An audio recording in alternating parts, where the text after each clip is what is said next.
by the nonprofit You Know More. People ask me what that means. It means you know more. And today we get to have Harriet Witt with us again. How lucky are we? Thanks for coming, Harriet. Thank you for inviting me, Valerie. Yeah. So we've had some really great walks and a lot of good talks over the years, right? And one of the things we were just talking about earlier is about the systems in the body and how they are an image of nature. And a body is a living map of nature, right? But before we go there, that's kind of going to be our topic. Before we go there, is there anything that you want to bring to the table today, to the radio? Yes. There she goes, guys. Hang on. It's big girl panties on. I am a stubborn little weed of a thing reaching up through a crack in the pavement. Pavement that was pressed down over nature and over our own nature by that adolescent primate, Homo industrialis. You know Homo industrialis, the one who aims to commodify all of nature for his own personal profit. You know Homo industrialis as the one who aims to reduce all of nature to an insentient mass of raw materials for his factories. So that's the pavement that's been in place for some time now, and I am a stubborn little weed of a thing reaching up through a crack in the pavement. And so are you.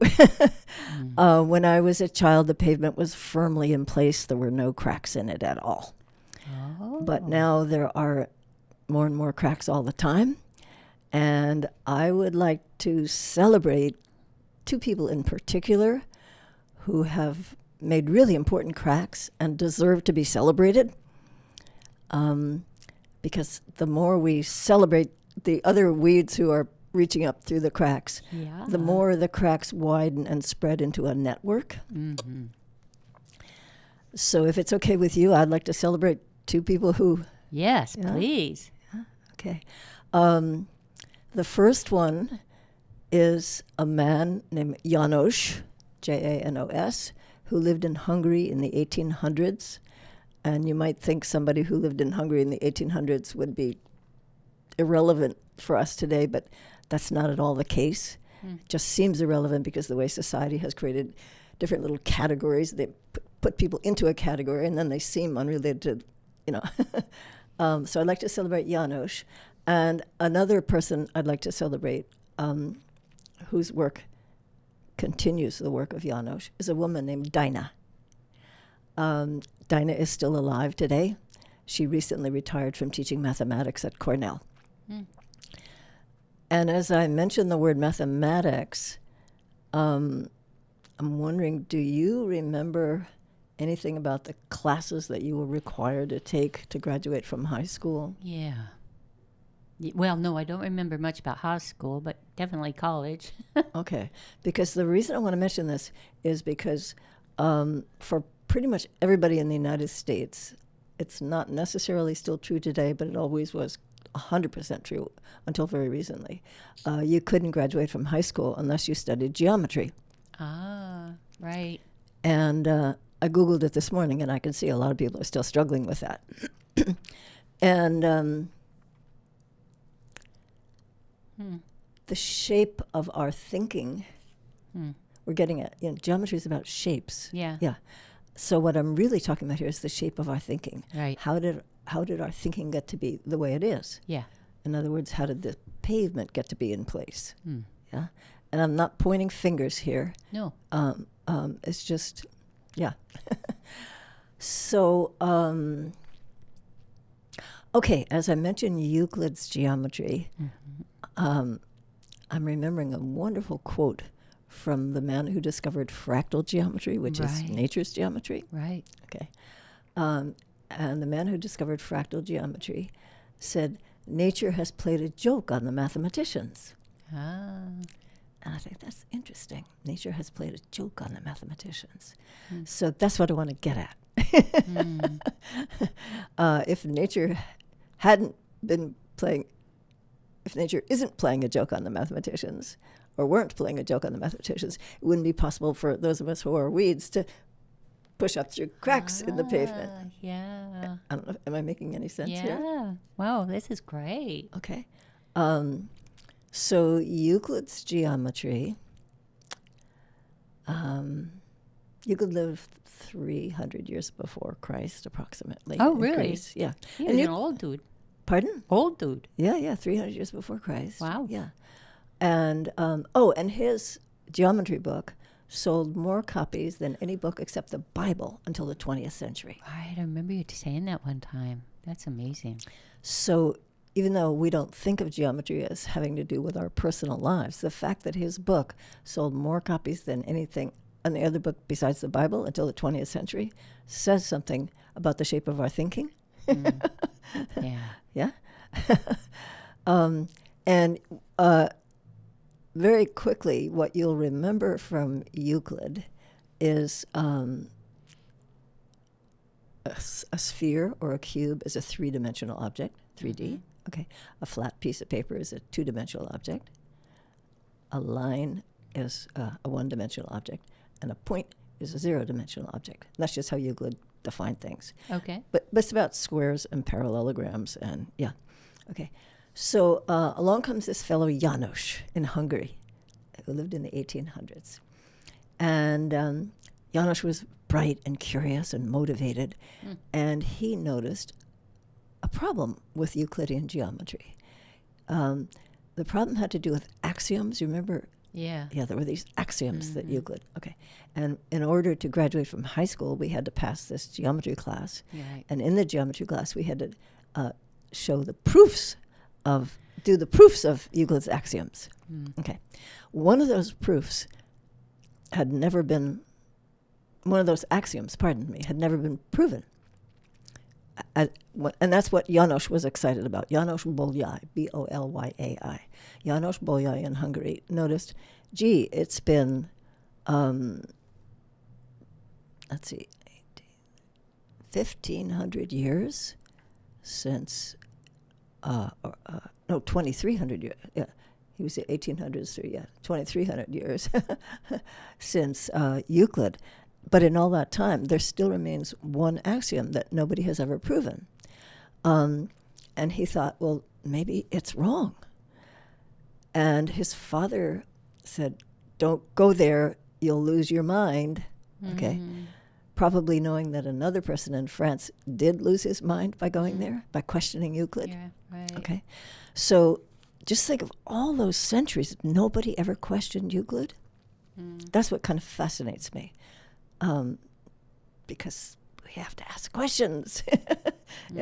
Right. Okay. So, and this is what I love about Bolyai. So Bolyai decided, I'm going to question the correctness of this axiom. I'm not just going to keep letting more centuries go by assuming that Euclid had everything all figured out. Okay. And so János did what you can do in mathematics. He decided to disprove that axiom. Because mathematics is different from arithmetic. Arithmetic is about numbers. Math is about patterns. Oh. And very different. Oh. Yeah. So János decided, okay, the only way he could figure out to question whether Euclid had it all figured out or not is to disprove that particular axiom and see what resulted. So he disproved that axiom, expecting that it would produce something that was just full of internal contradictions. Instead, it produced something that was there were no internal contradictions at all. And he referred to it as a whole other world that was very exciting to him because it had no internal contradictions whatsoever. It wasn't weird The only problem was it couldn't be represented with equations. And that was a problem because mathematicians at the time said if something can't be represented with equations, it's useless. It's irrelevant. Okay? So the geometry that János discovered is called hyperbolic geometry. I forget why it's called that, but it is. Okay. And it just kind of languished there for a long time because it couldn't be represented with equations. Nobody could understand what is, Okay. And then along comes Daina, Daina, Taimana. And she's an Estonian woman who, as I said, recently retired from teaching mathematics at Cornell, born and raised in Estonia, Latvia. Excuse me, not Estonia, Latvia. Okay. And Taimina,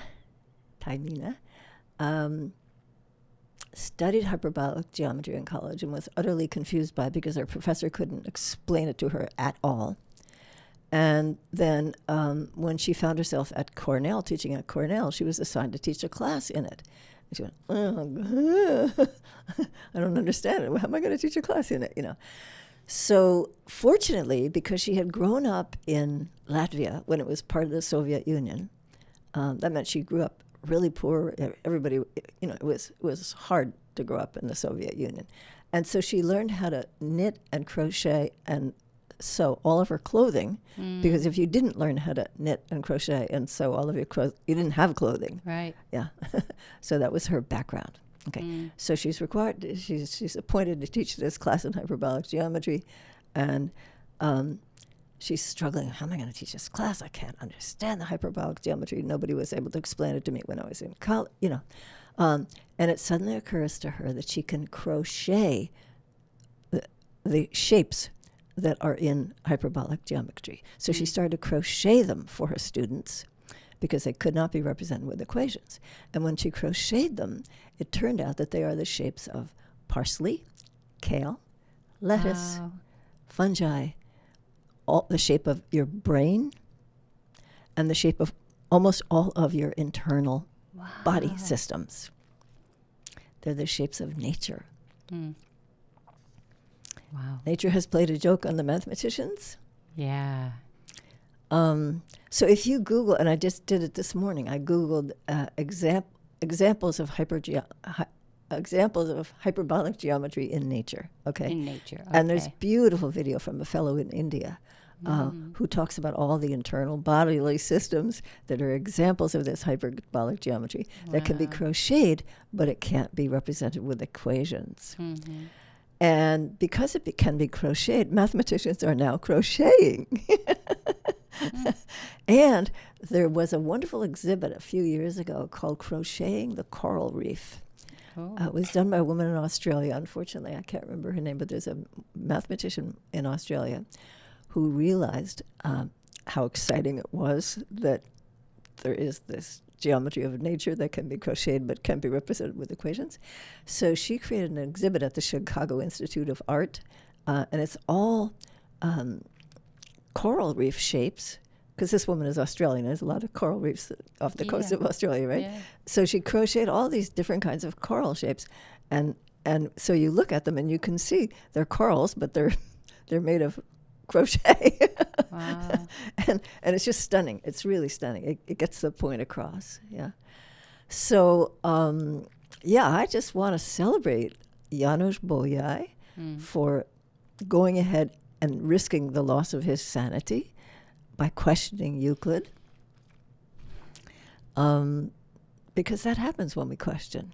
Yeah. Yeah. I want you all really to hear that, and take that risk, ask the questions, right, and question everything, including stuff that has been accepted as unquestionable for centuries, many centuries. Yeah. Because you and I were talking last week, the answers we get in life are only as good as the questions we ask. But in school, generally, they don't teach us how to cultivate a fruitful question. No. But Janos, that's what I just love about Janos. There he is all by himself there, Wow. And he figured out how to question Euclid. That's like questioning God. Yeah. Yeah. And then also Dinah, questioning, how am I going to teach this class in a way? Because she really wanted to make the class relevant to her students. She wasn't willing to just hand out the BS that had been handed to her when she was getting her PhD in Latvia. That's beautiful. I think about when I became a first responder, and our teacher, Walt Jenkins, he said, you get to teach what you need to learn. So he really pushed us, or I got, encouraged to move quickly, teach CPR, teach first aid, teach these things. Because back then we didn't have EMTs and all that kind of thing. We only just had basic stuff. But I think about that in our world today of how we do have the opportunity to take every experience in our life to be a teaching for us. Oh, I see what you're saying. Yeah. Okay. And then put it in the model that works for you. So when I was teaching at a massage school here, I was doing anatomy and physiology. And it's just a bunch of words, and a bunch of more science and all of that kind of stuff. But what I found out from every one of those that were in that class, that what made their heart sing. So you remember Louise Lambert. She's an amazing singer. She composes music. That's what she did. She made a song about how the body works. Oh. Right? Oh. And then we had a potterist that actually made a heart out of clay that had red water coming out, showing how the heart system worked. And then there was a painter, and she also was a fabric artist. And she made a whole outfit out of the ligaments and tendons and blood and all of that. So they were each taking their art form, whatever that was, and not only learning it, but teaching it to others. I'll never forget when he turned it on, the blood is pumping through. And I actually bought it from him and gave it to one of my friends that was a cardiologist. It was so great. Oh, gosh. Yeah. Oh, gosh. Can you back up a second? I lost a little bit. You were talking about, who was the person who said, teach what you need to learn, and what was the context for that? Walt Jenkins was his name, and he was an instructor for the EMS, emergency medical system in Montana, where I was in. Oh, okay. I worked on the ambulance there for years. And I served. We never got paid anything for 15 years. But Walt was an amazing teacher, understanding that if you want to learn something, teach it. Because you're going to have to find a way that you're able to bring it to the people. Right. Well, what do you understand about, I'm thinking about more and the nature of your nature. What do you understand about why that's true? That if we want to learn something, we have to teach it. What's going on there? What do you understand? Well, it isn't necessarily that we have to go teach it. You don't have to go to the university, but teach yourself. Like this project I'm on right now, it's like, okay, eat a rainbow every day. Eat red, eat green, eat yellow, eat orange, right?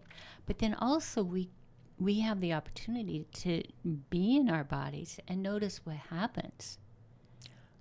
Okay, so I'm teaching myself what happens when I put Coca-Cola in my body. I see. When I put alcohol in my body. It's a teaching. Okay. Right? Okay. This thing is teaching, because that's what we're doing. We're learning. We're learning. And the body has that amazing ability to respond. Yes. Unless it's heavily medicated by something else. There's your belly will go, we're not going to do that. Or even in the older people, they have trouble swallowing, right? You've maybe heard of that. Well, it isn't what we say in science or what I have known it to be. It's just that their life is different now. And they need to chew life differently. I mean, they aren't doing what they used to do, right? And then to deal with the grief. I had somebody that had an issue, and every time they ate, they would throw up. So their practitioner gave them another new drug to try. And when I got the news about the drug, I'm like, oh, that makes sense. They're trying to fix it. They're trying to fix the problem. I see. But the real problem is that this person hasn't been living their dream, and they're scared to live their dream. There's a lot of fear about living on this planet. Yes. And that you cannot fix something with a pill.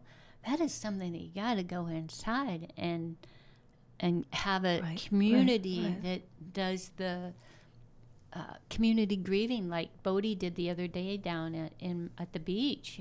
Come together and grieve, and let's work through this. Okay, right? I see what you're saying now. Okay. Yes, we don't, our culture doesn't teach us how to grieve. No. It offers distractions. Well, the economy is based in many ways on offering us distractions from our grief. I see what you're saying. Okay. That makes a lot of sense. Yeah. And we have so many options. So if you go into a store and you need a bottle of water, you've got 23 different bottles of water, right? Different kinds. Mm-hmm. Well, just that in itself, it's enough to get us. Well, I wonder which one is the right one for me. What should I do? I see. And anytime we start questioning ourselves by something from the outside, and that's part of that marketing, right? That's part of the whole marketing system. Right. If we can get people out of balance, they'll buy more. Yes, I see what you're saying. Okay. You see it in the big markets and everywhere, right? So that brings us right back to the need to question. Right. Yeah. And we can question ourselves. Do I need this? Right. Do I need this? And I've never, adults are a little different to communicate with sometimes, but like I remember when with homeopathy, it's energetic medicine from Germany, and I could put 30 remedies down on the table, and the child, the baby, even a baby that's not even walking yet, would always pick up the same one and put it in their mouth. Mix them up, do it again, same one in the mouth. Because the child knows. I see. Right. But now we're back to the pavement, because the children aren't born paved over. Yeah, we're not born paved over. Yeah. Right. I see what you're saying. Yeah. And there may be some paving in the womb for sure, but as soon as they start in school and all of that, then the other things really there comes in not only pavement, but then we got to bring in big truckloads of asphalt, right? Cover up that thing that would question the reasons why.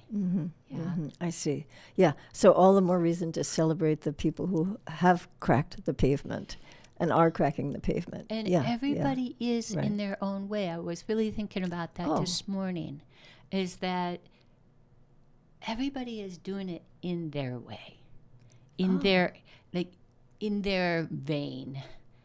But also, someone told me years ago, he's my CFO, Craig, for our nonprofit, More. He said, keep your oars in your own boat. He was the financial guy. He is the financial guy. That isn't my thing. Oh, I see. Yeah. I'm a visionary. I'm a creator, right? Mm-hmm. And we all are doing what it is that we're sent here to do. Oh, I see. Each of us is cracking the pavement in our own way. Yeah. Oh, okay. Well, let me bounce something off you, see if this works, because that metaphor of myself as a weed reaching up through a crack in the pavement came to me very powerfully after the tsunami in 2011. Oh, yes. Remember there was that huge earthquake that caused the meltdown of the nuclear reactor in Fukushima, Japan. Oh, that was, yeah. And all this came back to me recently because we had the tsunami warning recently. Anyway, that earthquake in 2011 that melted down the nuclear reactor at Fukushima generated an earthquake. And we waited hours and hours and hours for the earthquake, for the tsunami to arrive. Or I shouldn't say we waited for it to arrive, but prepared. It was a long time to not know whether we were going to be drowning. Yeah, and I remember. And because it was especially frightening, because it wasn't just the tsunami. We knew that radiation had been released, right. So it was like ooh, yeah. Anyway, the tsunami did hit, and it wasn't as bad as many people thought. But after that happened, I was thinking a lot about earthquakes, and had the feeling that the earth was just shaking off, quote unquote, pavement. Yeah. In the same way that Earth now is generating fires and floods, and she's making earthquakes too. She is. Yeah. And so that's when I started to have the feeling of, whoa. As I thought about earthquakes, and I thought about the Earth cracking pavement with her earthquakes, I was suddenly reminded of an author. Unfortunately, I can't remember his name. But he was a man who is quite famous, and he was a Jewish person who was in a concentration camp for a long time during World War II. And he wrote several books when he finally got out of the concentration, very deeply moving books. Wish I could remember his name. But anyway, he talked about what allowed him to survive the experience of being in the concentration camp. And he said that what allowed him to survive was seeing little tiny plants pushing up through cracks in the pavement. Yeah. And he was just so impressed with those little plants that it gave him the strength. Yeah. And so as I was thinking, and that book touched me very deeply, and that came up too after the earthquake in 2011. And as I was thinking about those little plants, I realized what's fascinating about those little weeds that managed to pull that off is they're not attacking the pavement. They're just reaching for the light. Right. That's right. And that, oh my God, they're reaching for the light. They're not attacking the pavement. They never need to attack the pavement. Just reaching for the light. And that's taking me back to what you were saying about everybody is doing it in their own way, because each of us is reaching for the light in our own way. Yeah. And some of us are like, I'm more like water. I have been the fire in the past, and fire does make change. Yes. It makes change very quickly, right. But it's not sustainable change. But I see. Water, when it flows, it changes the earth, right? That's how we got the Grand Canyon or some of these other things. So some people do water, some people do fire. There's no judgment here of how we do this. But the thing is to understand, how do we take that back to our bodies? And we are having earthquakes within ourselves. Yes, right? We're all having earthquakes within ourselves. And the fires do an amazing thing of cracking these ancient seeds on the land, but it also is cracking something inside of us. Burns off toxins, too. Burns off toxins, and seeds are starting to sprout, and like, where did that idea come from? Whoa, I've never thought about that. And I love about the water that's coming in, and it's cleaning out things. Yes. And there is that filter system in the ocean. I remember being out in Micronesia when that earthquake and tsunami happened in Japan, and one of the elders said, the ocean will take care of it. She knows how to do that. And the ocean did. And I was working with some scientists in Guam, and they were showing it. Yeah, at the very beginning, they did have high levels of radiation. But then the ocean took care of things. I see. Right. And the same thing in our bodies. It will take care of things. I see. If we remember, we are water, we are fire, we are earth. We are all the same elements that the earth is made up. Different composition. What's the word I'm trying to say? We're all built differently, different amounts on things, right? And put together differently. A frog looks a little different than I do, but it's all here. So when you say fire, earth, and air and water, you're not talking about substances, you're talking about ways of being. And also substances. Your body's 75% water.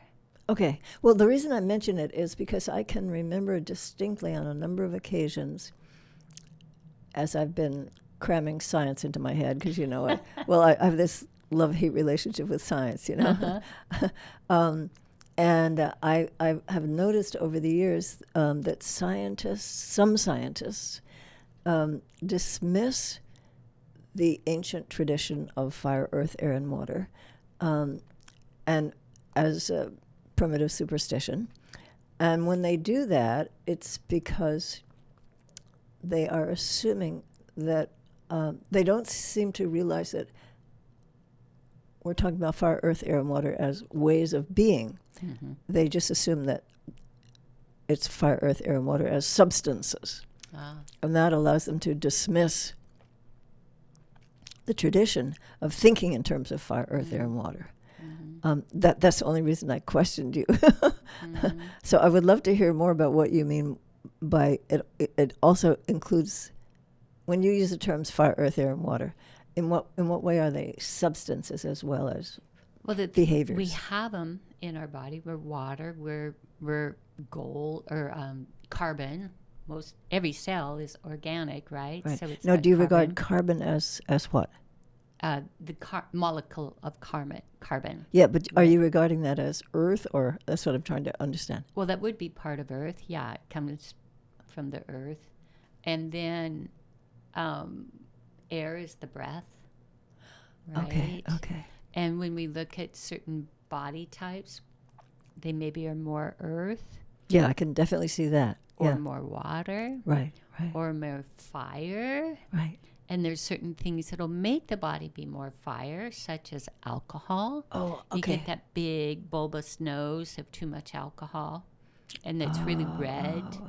That's the fire in the body that's out of balance. Okay. Right. Okay. Yeah. All right. Okay. Thank you. Mm-hmm. Yeah. I'm also wondering if it would be possible for me to share a little bit something about the man who said nature has played a joke on the mathematicians. Sure. Yeah. Because he too questioned. And his situation was, this is Benoit Mandelbrot, Benoit, Mandelbrot, and he discovered nature's geometry not because he was trying to, but he was Jewish, and he grew up in France when France was occupied by the Nazis, and it wasn't safe to be Jewish in France occupied by the Nazis. Right. Yeah. And so his family, I think they were just kind of running from the Nazis most of the time, so he never got any education. And somehow he taught himself to do math by manipulating shapes that he saw in his mind. And in France, they have an unusual situation there.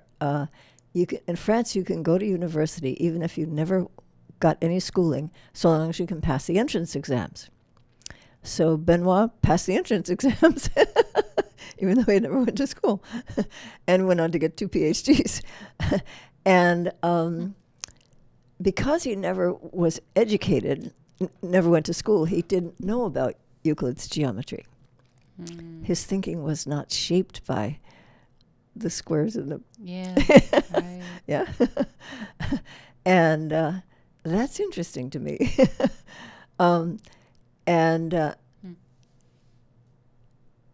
I mean, because most people who would go on to get a PhD in mathematics would have an extensive background in Euclidean geometry, but he had none at all because okay. So anyway, he did not set out to discover nature's geometry. He just got curious one day, I guess doing what you were talking about earlier, that we all have something that we're curious about, something that excites us. He was curious about the length of the coastline of Britain. And so he looked it up in several encyclopedias. This was long before the internet. He looked it up in several encyclopedias, and he noticed that different encyclopedias gave completely different answers for the length of the coastline of Britain. And so he was very confused about that. And then he realized, or he questioned, do you measure around every boulder? Do you measure around every rock? Do you measure around every pebble? Do you measure around every grain of sand? Do you measure around Wow. yeah. And so, long story short, he ended up proving that the length of any line is infinite. It all depends on where the measurer stands. You can always zoom in farther. You can zoom into the molecules. Right. Yeah. Right. And Perspective, right? yes, perspective. Thank you. Yeah. And so his discovery that there's no such thing as an absolute length of anything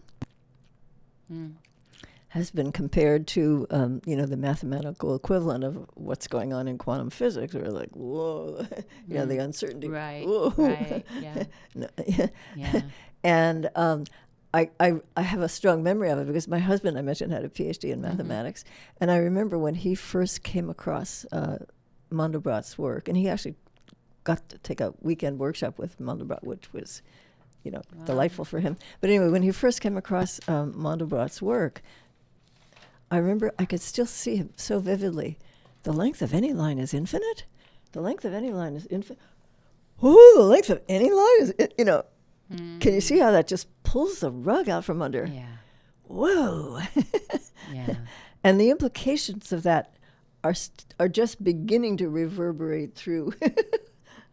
Yeah.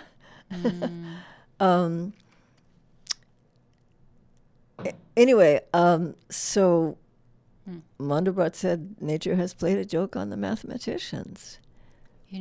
Thanks for sharing all of that about that. And I made a note here about Papa Ka'alakea. Oh, yes. He could touch the blind and they would see, and the cripple could walk. And there was two things that came up. Was he said there's no such thing as a weed. It's all medicine. Right. So you all are medicine keepers. Right? The other thing that he did in his teachings of Lalapao, which, is the plant medicine, Hawaiian plant medicine, was he never measured anything. Oh. It was a pinch. Your finger and your thumb together. That's how much you use. Right? Oh. And, okay. and my thumb and finger were smaller than his thumb and finger. Right. So I needed less of that herb. Right? Oh, okay. Oh, I see. Yeah, so it was just, again, going back to nature and connecting with nature in that way that makes everything of value.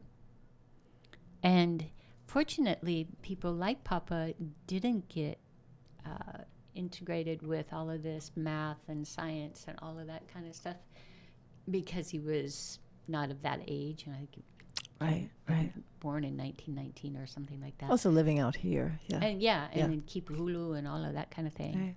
Right. Right. Yeah. Right. Oh, that's beautiful. No, I see what you're saying. But I think what you're saying is really making a deep impression on me because I'm so small. I'm 5 feet tall. I weigh maybe 90 pounds, and I have, but I've had some horrific experiences with medication where I was supposed to take a dose. But it's the same dose they gave to some guy who weighs 200 pounds. Right. Yeah. Yeah. So if I could have learned that's really good. I had a guy call me the other day and he said, "Now, you want me to take this pediatric flower essence for pediatrics called kindergarten. It's a glycerin-based, and they're made out of plant flowers, It's like Rescue Remedy, but it's made just for kindergartners. Oh, I see. And it's for the stress. Oh. And they have it in glycerin form because children, we don't want them doing alcohol, right? So this gentleman called and he said, "Now, it says in the bottle to do this, but I'm a 248-pound man. How much should I use?" And I said, "A drop. Just a drop." And he said, "But I'm 248 pounds." And I said, "It doesn't matter with this kind of medicine." Oh, that's a whole other. Okay. It is. Okay. Yeah. Okay. It's I an see. energetic medicine. If you were to analyze flower essences homeopathy, you're not going to find the properties that they say they are. You're not going to find arsenic in homeopathy because the remedy is made from arsenic, but it's diluted down till there's nothing there. I see. And then it's succussed. It is so not provable by some scientists, and yet there are some people that are so dedicated. They're the ones that are coming through those cracks, and so that they can satisfy that hungry, mechanistic business mind that somehow we can profit off of this. Okay. I see what you're saying. Yes. Right. And even in the fires, this Flower Essence Society, they donated all of this flower essences, and I would just put one drop in a bottle of water, and then they had a whole quart of water of this remedy. And then we took one drop from that and put it in another bottle. And we had, we had more. That's how we would make it so that it got to everyone. Right. But there's a lot of people that don't trust that. Right. They don't trust that kind of thing because they have been taught so much different, which is fine. It's really fine. But the other day I had a talk with one of the physicians, and they were asking about supplements. And I said, you tell me a company that's not owned by a drug company now. Oh.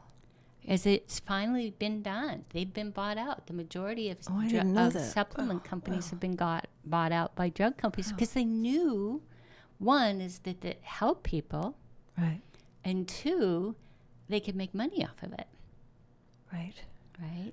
The commodification of nature for personal profit. Yes. Yeah, I see what you're saying. Yes. Yeah. And you can't even find who owns these companies now. I've noticed that. Yeah.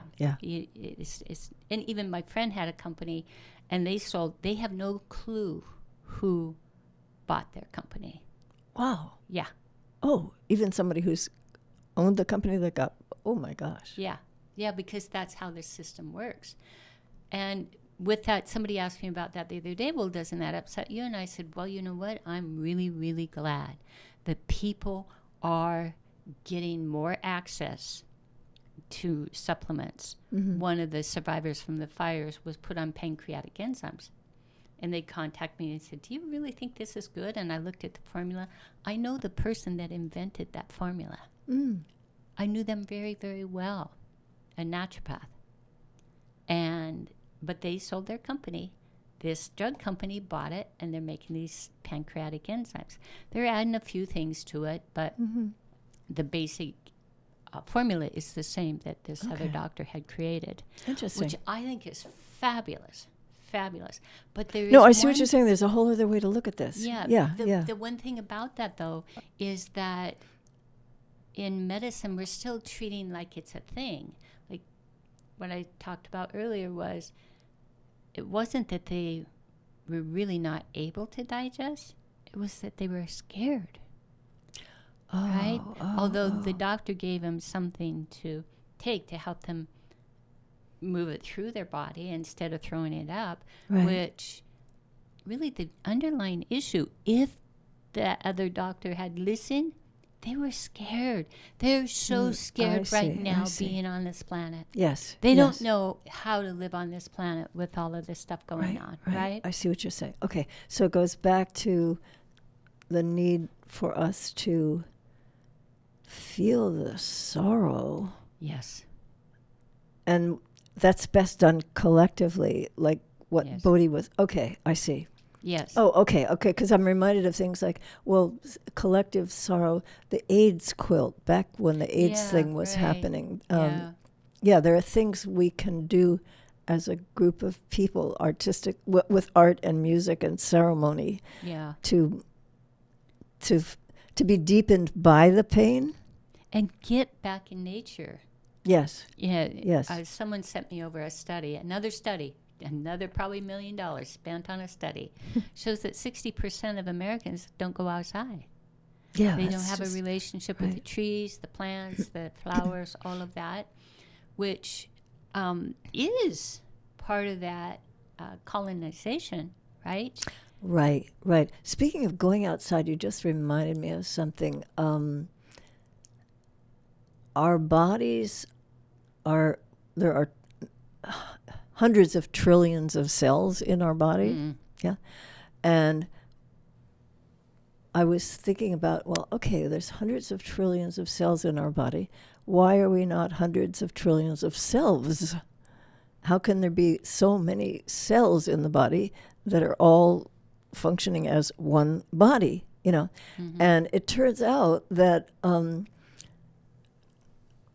what allows us to not be fragmented into hundreds of trillions of selves is the master body clock gets all of the cells marching to the same rhythm.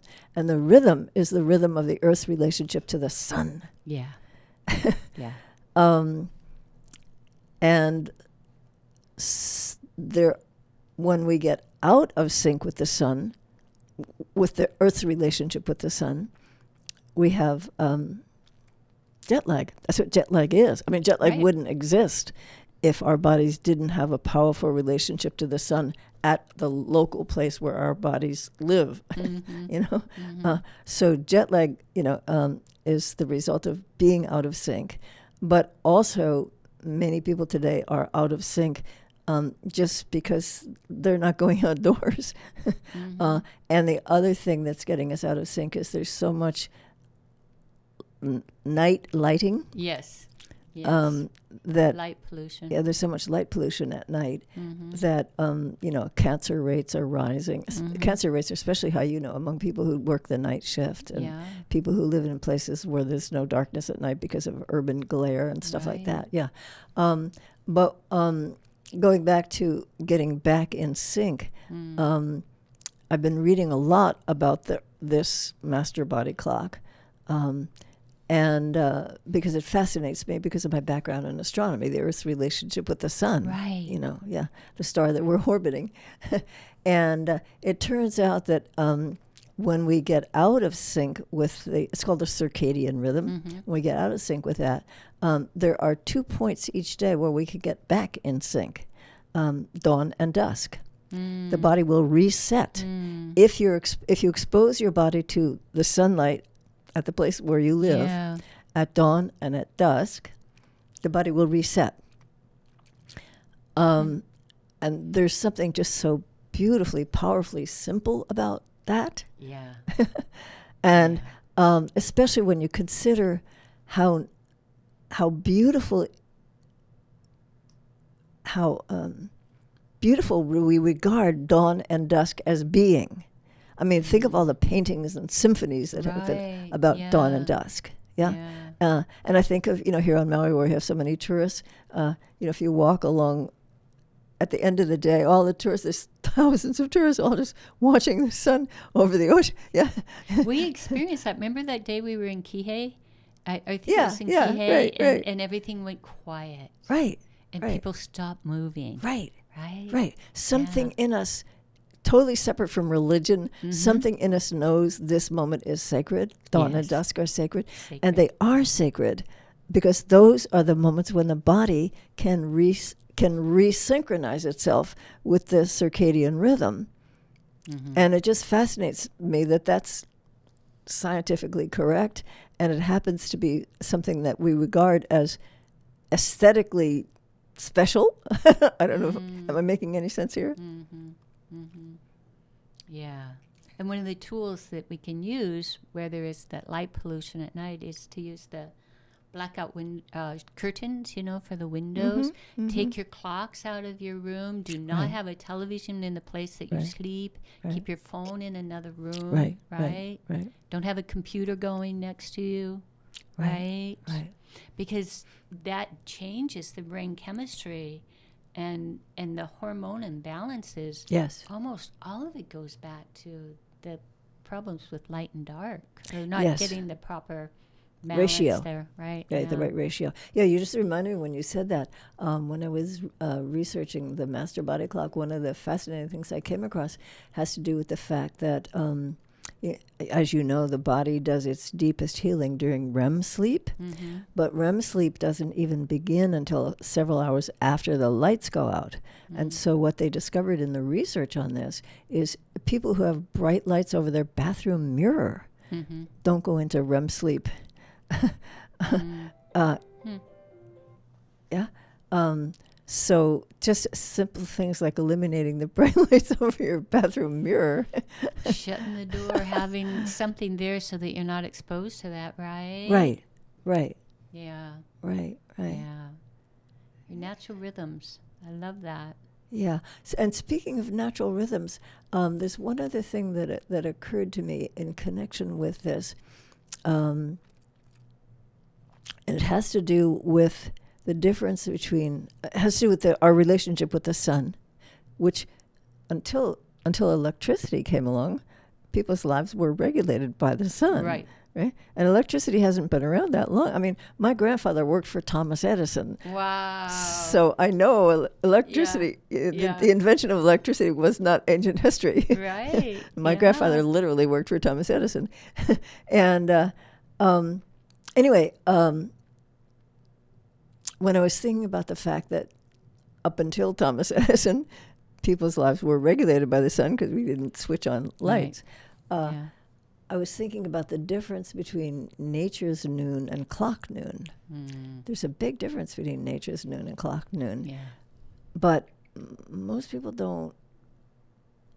Yeah, it's not on most people's minds, the difference between nature's noon and clock noon.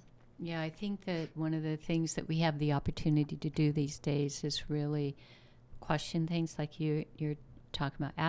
Ask good questions, right? Oh, okay. Formulate I see what you're saying. Yes. Right? Yes. And then also really understand that each one of you out there, all have something to bring here. And it isn't outside of you. It isn't going to be that PhD. Oh, I see. It's that PhD that's inside of you that's saying, you know what, I know different than that. And that isn't something that's taught. That's innate intelligence. Yes. Right? And we're seeing this right now, especially here in Hawaii, where the ancestors are just coming through these young people, and it's like, whoa. And that's happening everywhere in the world. No matter the color of your skin or the color of your eyes, the ancestors are speaking. Yeah. I love what you're saying about the innate intelligence, because my tenant is about to give birth any day now. Oh, wow. So for the last 9 months, I've been watching what her body knows how to do. Yeah. Wow. Yeah, no kidding. And then the biological clock that happens, that moment that she's pushing where she goes from being a woman to a mother. It's palpable. Okay, I have a question for you. If you hadn't had that experience, what would you not know? And I'm not expecting an answer right away.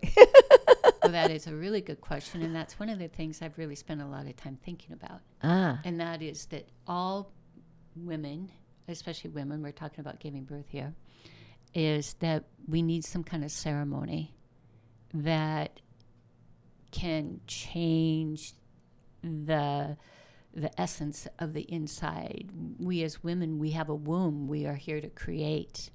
So like one of my ladies never had babies. And so what we did for 9 months is she came up with a plan. She wanted to work with children.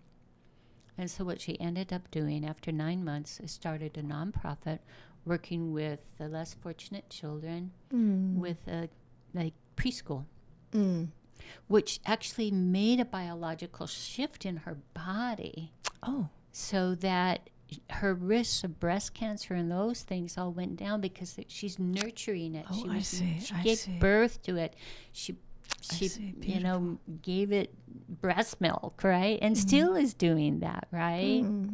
So it doesn't necessarily need to be a baby, but it has to be something that we give birth to.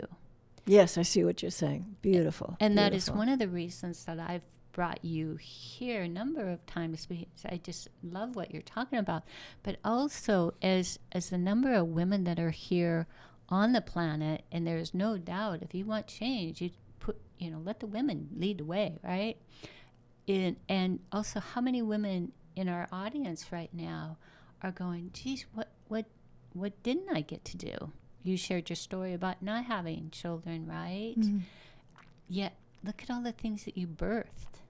I see what you're saying. There's many ways of giving birth. Yeah. Right. Remember when you talked about that we were in astronomy and you were talking about how many women were killed or herbalists in the Inquisition? Oh, the Inquisition, yeah.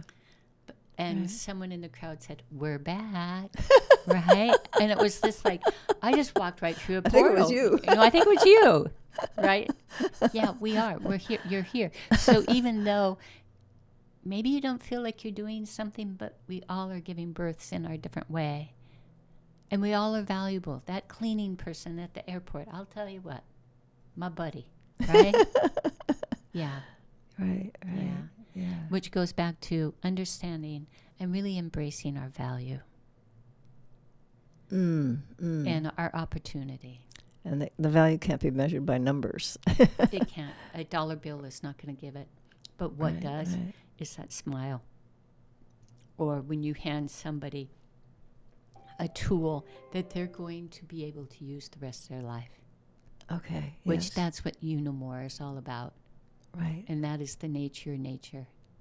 As you really come home to your nature, you know more. It's a journey. It's an adventure that is full of magic. So I want to thank you, Harriet, for joining us today. Oh, you're welcome. It's wonderful to be here, Valerie. Yeah. I really appreciate it. Thank you. Mm. And so all of you out there, think about what Harriet talks about. I always take at least 3 or 4 times I have to listen to her stuff because it's just so much to think about. But most importantly, land in your body. Listen to your body. Make wise choices. Make wise choices with what you're putting in your body, what you think, how you act. That affects everybody else as well. So grateful for you being here today. Again, grateful for you, Harriet. Grateful and the nature. We'll see you again next week. Ahui ho.